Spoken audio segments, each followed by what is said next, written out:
कार्यकर्ताओं को संबोधित करने के लिए पहुंचे स्वामी प्रसाद मौर्य बोले, गौ माता और भगवान के नाम पर दुकान चला रही है सरकार। जब इन दोनों को नहीं चुके तो क्या पिछड़े और दलितों को छोड़ेगी यह सरकार।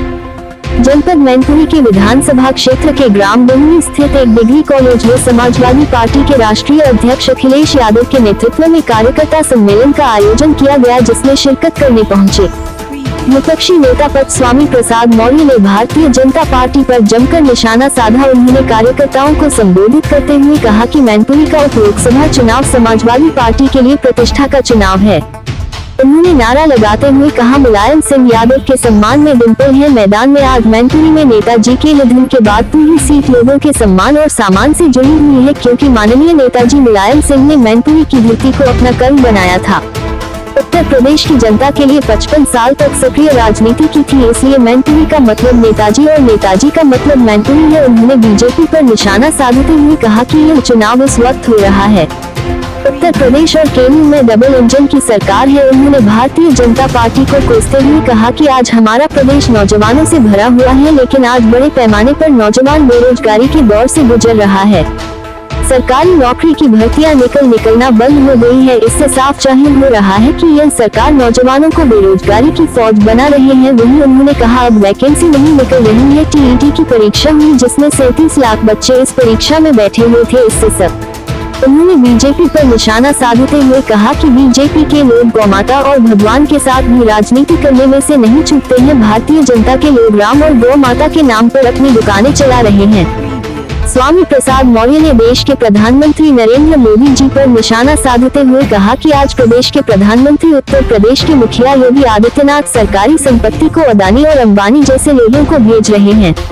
क्या यह सरकारी संपत्ति उनके पुरखों की है? यह सरकारी संपत्ति गरीब और किसानों के खून पसीने की कमाई से बनाई हुई है। उन्होंने शिक्षक भर्ती को लेकर कहा कि आज 59,000 शिक्षकों की भर्ती में से 18,000 शिक्षक भर्ती हुए हैं, जिनमें मात्र 6,000 पिछड़ों को नौकरी दी गई है, क्योंकि बीजेपी सरकार दलितों और पिछड़ों की एक ऐसी नहीं है, आरक्षण के नाम पर धोखेबाजी करने से बाज नहीं आ रही है। वहीं उन्होंने था कि समाज को चेतावनी देते हुए कहा कि शाक्य समाज के लोग पिछड़ी जाति में आते हुए भी भारतीय जनता पार्टी के गुमराह करने में आ जाते हैं, लेकिन आज तक भारतीय जनता पार्टी ने समाज के लिए आखिर क्या किया है? केवल वोट लेने का काम करते हैं, उसके बाद में भूल जाते हैं। उन्होंने एससी समाज को भी आगाह करते हुए कहा कि भारतीय जनता पार्टी अब बाबा अम्बेडकर के द्वारा बनाए गए संविधान को बदलना चाहती है। क्या और कुछ का उन्होंने जरा सुनिए। वही कार्यकर्ता सम्मेलन को समाजवादी पार्टी राष्ट्रीय अध्यक्ष अखिलेश यादव ने भी संबोधित करते समाजवादी पार्टी से उपचुनाव मैदान में उतरी डिम्पल यादव के हित में वोट देने की अपील की। वहीं समाजवादी पार्टी राष्ट्रीय महासचिव रामगोपाल यादव ने भी कार्यकर्ताओं को संबोधित करते हुए कहा कि क्षेत्र के सभी कार्यकर्ता घर घर जाकर वोट मांगेंगे। लेकिन उन्हें ऐसे नहीं मालूम कि विरासत गुरु की शिष्य के लिए और पिता की पुत्र के लिए प्रथम विरासत संस्कारों की विरासत होती है। संस्कारों की विरासत कैसे रहे? नेताजी के साथ गुरु और शिष्य, पिता और पुत्र, इनमें कभी बंटवारा हमने होते नहीं देखा। बहुत अच्छे भाई भाइयों में हमेशा बांटते हैं, लेकिन सिद्ध हो और संप्रदाय छोड़ के चले गए, तुम दूसरी तरफ चले गए। क्या है ये? छोटे से पदों के लिए लोग कहते हैं कि मैं बहुत गरीब किसान का बेटा हूं, और देश की सबसे बड़ी सम्मानित लोकसभा में जिन्होंने तुम्हें 2-2 बार भेजा, और उनके लिए इतनी भी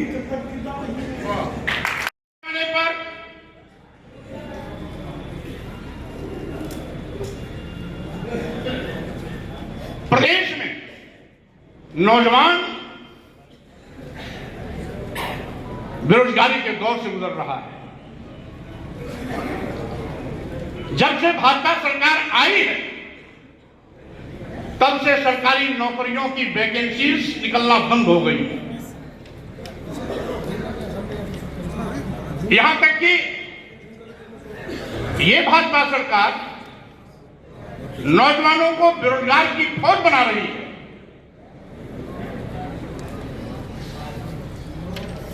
और इसने नौजवानों की आंख में धूल झोंकने का एक और तरीका अपना लिया। पहले जगह निकलती थी, वैकेंसी निकलती थी, उसके सापेक्ष परीक्षा होता था, इंटरव्यू होता था, सिलेक्शन होता था। वैकेंसी एक भी नहीं निकली। इस उम्मीद में कि वैकेंसी निकलेगी, अभी हाल में सरकार ने पेट की परीक्षा कराई। 200-300 पद आने वाले हैं। इस संभावना में पेट की परीक्षा हुई, जिसमें 37 लाख परीक्षार्थी बैठे। 37 लाख परीक्षार्थी बैठने का मतलब बेरोजगारी का आंकड़ा आज लगभग 4-5 करोड़ तक पहुंच गया है। एक नारा लगाएंगे, सम्मान में, नेताजी के सम्मान में। सम्मानित साथियों, मैनपुरी लोकसभा में समाजवादी पार्टी के प्रत्याशी डिंपल यादव जी के समर्थन में आयोजित करहल विधानसभा के प्रमुख और जिम्मेदार पदाधिकारियों, कार्यकर्ता साथियों की इस बहुत ही महत्वपूर्ण बैठक में कार्यक्रम की अध्यक्षता कर रहे मंच पर बैठे हुए उत्तर प्रदेश के बहुत ही वरिष्ठ नेता, लगातार शोषित वंचित पिछले सभी वर्गों के लिए संघर्ष करने वाले पूर्व विपक्ष के नेता आदरणीय स्वामी प्रसाद मौर्य जी, समाजवादी पार्टी के प्रमुख महासचिव आदरणीय ओम गोपाल यादव जी, आदरणीय शोभन सिंह यादव जी, MLC अरविंद प्रताप, MLC मुकुल। कल चैलेंज किया है, हम देखते हैं करहल वालों को भी बहुत पीछे कर देंगे, पीछे पहले भी आता नहीं, पीछे पहले भी अखिलेश जी 70,000 से जीते थे, जसवंत 90,000 से जीते।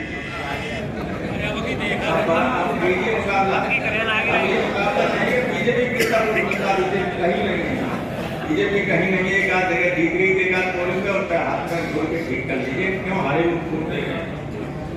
समझा दोगे, सब मान जाएंगे। तो बताओ, समझाओगे? जसवंत नगर का मुकाबला करोगे कि नहीं? हाथ उठा के। कुछ लोग ऐसे हैं जिनमें विश्वास अभी नहीं है, आत्मविश्वास मुकाबला करते है कि नहीं? न रहेगा बांस, न बजेगी बांसुरी, न रहेंगे सरकारी विभाग, न मिलेगी सरकारी नौकरी। इसलिए हर नौजवान अपने भविष्य को ध्यान में रखते हुए कि आपके भविष्य पर काले बादल न बढ़ रहे हैं, भविष्य में भी आपको सरकारी नौकरियों से वंचित न होना पड़े, इसलिए हर नौजवान कसम खा के डटो कि हम मैनपुरी चुनाव को जीतकर भाजपा के सफाई की शुरुआत करने जा रहे हैं। और उनके आकस्मिक निधन से ये सीट खाली हुई। इसलिए साथियों, ये आपके प्रतिष्ठा का चुनाव है, और ये चुनाव ऐसे वक्त पर हो रहा है जिसमें पूरे देश और प्रदेश में डबल इंजन की सरकार सभी मुद्दों पर फेल हुई है।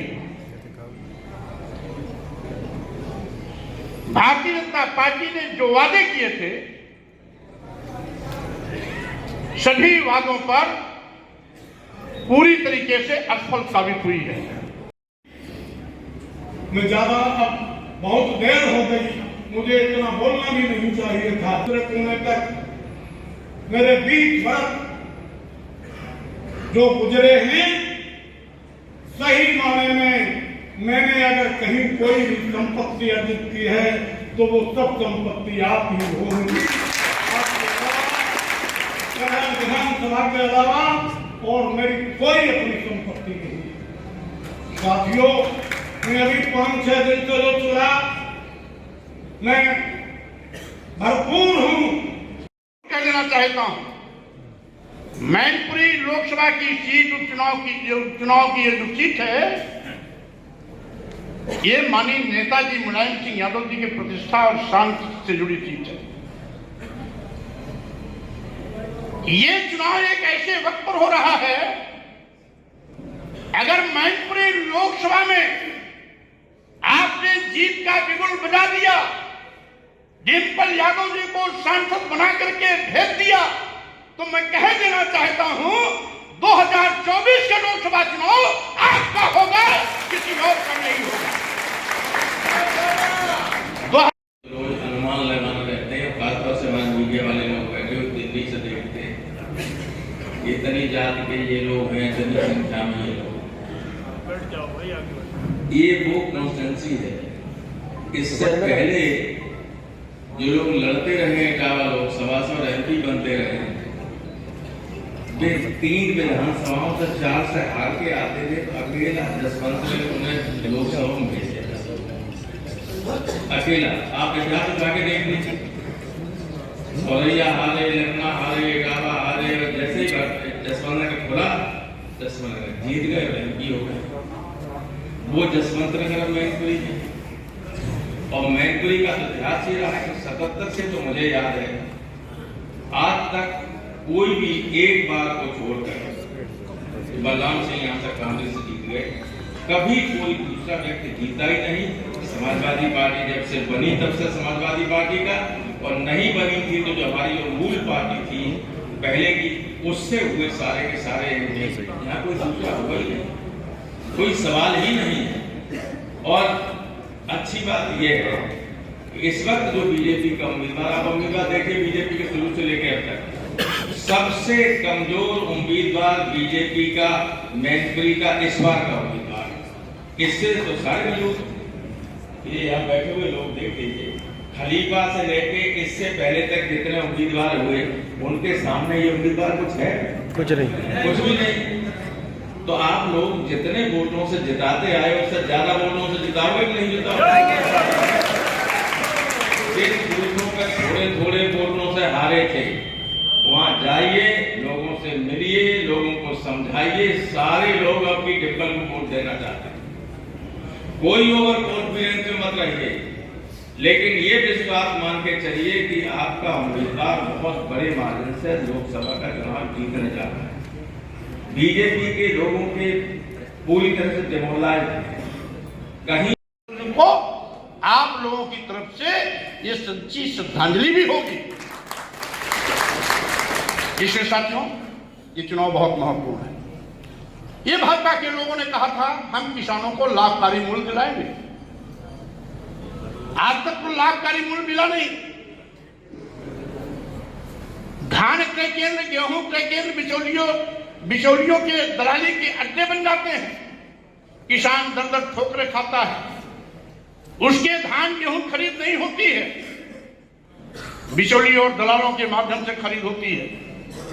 हम तो गन्ना क्षेत्र में गए हैं, ये सरकार गन्ना किसानों का बकाया भुगतान भी नहीं दिला रही है। और यही नहीं, किसान जो सामान पैदा करता अपने खेत में, जब बाजार में ले जाता है तो मिट्टी के भाव से बिकता है। अगर किसानों को, गरीबों को, मजदूरों को, गांव वालों को कोई सामान खरीदना पड़ता है तो सोने के भाव मिलता है। यानी किसानों के साथ कितना जनजातीय अत्याचार है। सभी प्रकार के उर्वरक, जितनी भी खाद्य, यूरिया, डीपी, जितनी भी है, DAP वगैरह, सब बड़े महंगे दामों पर। और अगर कुछ बचा खुचा सही रह गया किसान का कमर तोड़ने के लिए, तो योगी जी के छुट्टा जानवर 100-200 के झुंड में आएंगे, किसान की फसल चल करके चौपट कर देंगे, बर्बाद कर देंगे। ये हालात है भाजपा सरकार का। माननीय नेताजी के निधन से रिक्त हुई इस लोकसभा पर पुनः उपचुनाव होने की स्थिति आई है। यानी मैनपुरी लोकसभा की सीट नेताजी के सम्मान, नेताजी के प्रतिष्ठा, मैनपुरी के लोगों के सम्मान और स्वाभिमान से जुड़ी है। क्योंकि नेताजी ने मैनपुरी की धरती को अपनी कर्मभूमि बनाया। आप लोगों के स्नेह प्यार सानिध्य में रहकर उन्होंने उत्तर प्रदेश की राजनीतिक में 55-60 सालों तक लगातार सक्रिय राजनीति करके न केवल उत्तर प्रदेश की आन बान शान को बढ़ाया, बल्कि पूरे देश में मैनपुरी की एक नई पहचान भी दी। मैनपुरी का मतलब नेताजी और नेताजी का मतलब मैनपुरी। 70 ये जानवर मरे थे, 70 गोवंश मरे थे एक दिन में। तो ये तो अपनी गौ माता के भी दुश्मन है कि गौशाला में न चारा की व्यवस्था, न भूसे की व्यवस्था, न पानी की व्यवस्था, दम तोड़ रहे हैं। और जितना गौशाला में है उससे 100 गुना ज्यादा खुला छुट्टा घूम रहे हैं, जो किसानों की फसल बर्बाद कर रहे हैं। तो ये तो किसानों के दुश्मन नंबर 1 है। और वहीं पर साथियों, आप तो इनसे व्यापारी परेशान, नौजवान नौकरी के लिए परेशान, व्यापारी जीएसटी से परेशान, किसान, गांव, गरीब मजदूर, दलित सब ये है महंगाई से परेशान। आज महंगाई आसमान पर है। यही मोदी जी और भारतीय जनता पार्टी 2014 में जब तक ये सरकार में नहीं आए थे तो उस समय डीजल 56 रुपया लीटर था और 65 रुपया लीटर पेट्रोल था। तो यही भारतीय जनता पार्टी के लोग पूरे देश में भारत बंद का आह्वान किए थे कि डीजल पेट्रोल के दाम घटाओ। अब 2014 लोकसभा के चुनाव में जब मोदी जी आ गए, सरकार बना लिए, तब से लेकर के आज तक 56 रुपया वाला डीजल और 65 रुपया लीटर वाला पेट्रोल 100 के पास पहुंच गया। 100 के पास में आने के बाद पिछड़ों का असर कलम, दलितों का असर कलम, गरीबों का असर कलम। हमने देखा 69,000 शिक्षकों की भर्ती आई थी, 18,000 पिछड़े वर्गों के लिए आरक्षित पद थे, जिसमें मात्र 18,000 में से 6,000 पदों पर पिछड़े वर्ग के लोगों को नियुक्ति पद दे दिया। शेष 12,000 पदों पर अपने चहेतों को बैठा दिया जो पिछड़े वर्ग के नहीं थे। अरे भाई, 50% के ऊपर आप आरक्षण ले रहे हो, हमें कोई मलाल नहीं, लेकिन आप पिछड़ों के लिए आरक्षित पदों पर भी अपने लोगों को बैठा दे रहे हो। या कि क्या ये पिछड़ों के साथ अन्याय नहीं है? क्या ये पिछड़ों का हक नहीं मारा जा रहा है? क्या पिछड़ों का सरकलम नहीं किया जा रहा है? क्या पिछड़ों की नौकरी, पिछड़ों के बच्चों के साथ नौकरी से खिलवाड़ नहीं किया जा रहा है? यही नहीं, अनुसूचित जाति जनजाति के भी 69,000 पदों में 12,000 आरक्षित पद थे। गैस सिलेंडर खाना बनाने वाला जो 300 रुपया मिलता था, आज 1,000 के पार पहुंच गया। अब इनको महंगाई नहीं दिखाई पड़ रहा। और ये तो इतने बड़े धोखेबाज हैं, ये तो छोटे छोटे बच्चों के मुंह का नवाला भी सीने से परहेज नहीं करते। दूध, घी, मक्खन, पनीर जो बच्चों की पसंद है, हर माँ बाप अपने बच्चों को दूध चाहे घर से गाय के ले या बाहर खरीद के लाए पिलाने की कोशिश करता है, उस पर भी जीएसटी लगा दिया।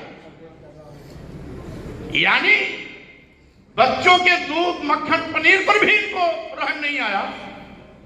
यही नहीं, यहां हमारे बहुत से ऐसे भी साथी होंगे जो एक आध कमरा बनवाने के लिए कभी जाते होंगे, ईटा, मोरंग, बालू, सरिया, सीमेंट लेने के लिए, तो उस पर भी जीएसटी। यानी हर जगह टैक्स। ऐसा लगता है भारतीय जनता पार्टी जनता की चुनी सरकार नहीं है, बल्कि ये ईस्ट इंडिया कंपनी हो गई है। जिस तरीके से ईस्ट इंडिया कंपनी ने पूरे देश को लूट करके अपना पैसा इंग्लैंड भेजा था, वैसे ही भारतीय जनता पार्टी पूरे देश को लूट कर सारा का सारा खजाना अदानी और अंबानी को परोसने का काम कर रहे हैं। ये बड़ी समझ की बात है। जगह आई नहीं, आएगी कि नहीं आएगी इसका भी कोई तय नहीं। अब ये पेट की परीक्षा हर साल होती है, यानी हर साल बेटियों और बेटों को अपनी नौकरी के लिए ट्रेनों में, बसों में, गाड़ियों में जानवरों की तरह ठूस ठूस करके जाने के लिए मजबूर होना पड़ता है। ये हालात है। आज बेरोजगार नौजवान को सरकारी नौकरी के लाले पड़ गए। यही नहीं, हम अपने सभी यहां पर नौजवानों से कहना चाहते हैं, अभी नहीं, अगर भाजपा सरकार रही तो कभी नहीं नौकरी मिलेगी, क्योंकि ये भाजपा सरकार अब तो सरकारी विभागों को भी अपने चहेते थैली शाहों के हाथों में अरबों खरबों की संपत्ति कौड़ियों के भाव बेच रही है। अंदर दे दिया प्राइवेट हाथों में, कई एयरपोर्ट दे दिया, एयर इंडिया दे दिया, कई रेलवे स्टेशन दे दिया, कई दर्जन ट्रेनें दे दी, और साथ ही साथ LIC जैसा बड़ा संस्थान दे दिया। यानी ये सरकारी विभाग या सरकारी संपत्ति मोदी जी के और योगी जी के पुरखों का नहीं है। ये इस देश के गरीब मजदूर किसानों के खून पसीने की मेहनत कमाई से बना हुआ है। इनको कौन सा हक है कि बड़े बड़े थैली शाहों को परोस रहे हैं? देश की जनता के खून पसीने गाड़ी कमाई के पैसे को अपना बपोती समझ करके अपने चहेते पूंजीपतियों को दे रहे हैं।